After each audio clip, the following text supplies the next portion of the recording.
Okay, so, yeah, whatever, and then, okay, so one of his fingernails was a little long, and that didn't work out so well, so, and then I didn't realize, and then it was all over my hand, and I went out of his room just to go wash it, and one of his brothers was like, yeah, and put his hand up for a high five, and I was like, no, and then he was like, I was gonna leave me hanging, and like started yelling at me like, you suck, blah, blah, blah, blah, blah, and I was like, fine, and I just put my hand.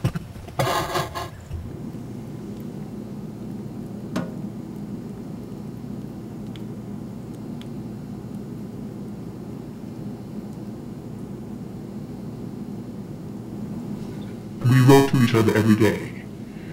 Now, and when he was in transit, he wouldn't necessarily have had opportunity to write. But when he got there, he was free to write, and he could even say where he was, which was not always the case with other people who went to the fighting areas. It was secret, and what do they call those people that read the mail that the serviceman says? The censors would not allow certain things to be said because it might tip off the enemy if they got if they intercepted the mail.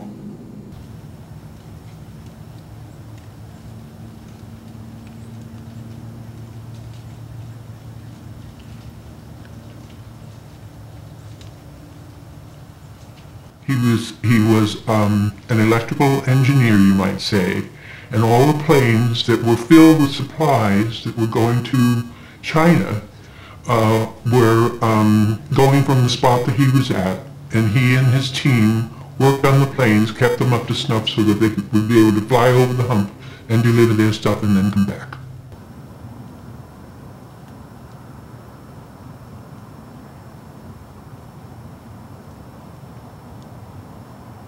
It could have been a couple of months before I heard from him where he was. There wasn't a lot of news that we could send in the letters. He wouldn't be able to say anything more than the fact that he was here in India. There was a bunch of planes, and he was part of a team that took care of the planes. And occasionally he might say a line like, and we pray as we go up, as they take off, that we've done everything right to make these planes not have an accident because of an engineering problem.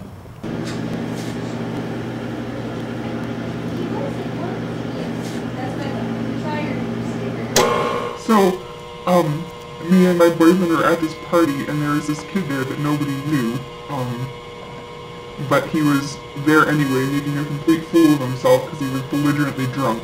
And at one point, he was sort of dancing to the music, and he sat down next to me, and he started like knocking into me and like looking at me in like a flirtatious way, and I was just like, okay, I actually really need to pee. So I got up and I went to the bathroom, and my boyfriend was sitting right next to me at the time, and he was completely unaware of all this action going on next to him. And so I excused myself to the bathroom, and when I got out, the kid was waiting for me, and I just sort of ignored him and walked back into the room, and I sat down and I asked my boyfriend to sit on the side of me so that the kid couldn't sit next to me anymore. But one thing led to another, and that kid, I forget his name, but he ended up sitting next to me again, and like he was like leaning on the couch, and he was like, so my mom and my dad, I want to be able to support them. I go to community college, but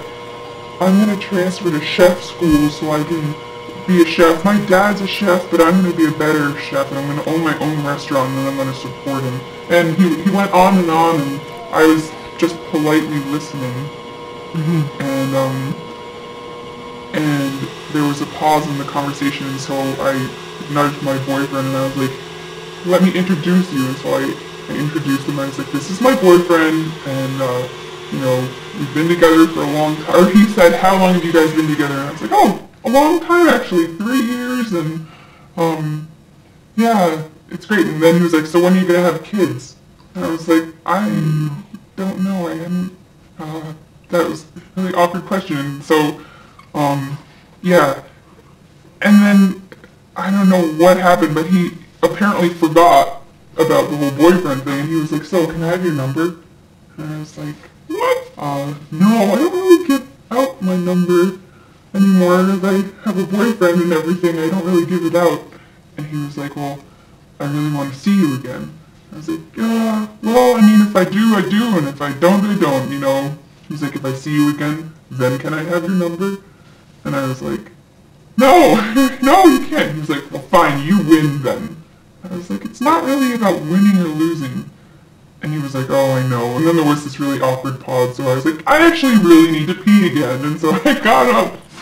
And, I don't know, he sort of left, but then about 20 minutes later, he shouted from across the room. He was going up the door and he was like, have fun getting married and making babies, you motherfuckers! And we were just like, oh my god. He's a rebel and he'll never, never be any good. He's a rebel cause he never, never does what he should. Just because he doesn't do what everybody else does, that's no reason why I can't give him all my love. He is always good to me, always treats me tenderly, cause he's not a rebel, no, no, no. He's not a rebel, no, no, no, to me.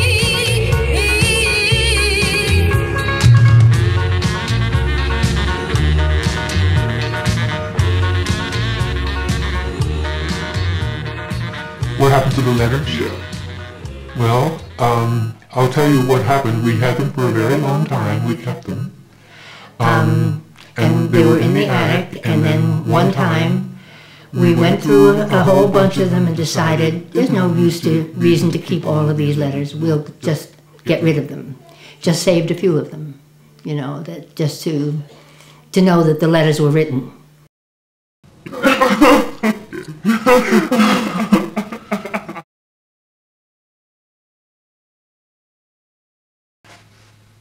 Does that answer your question?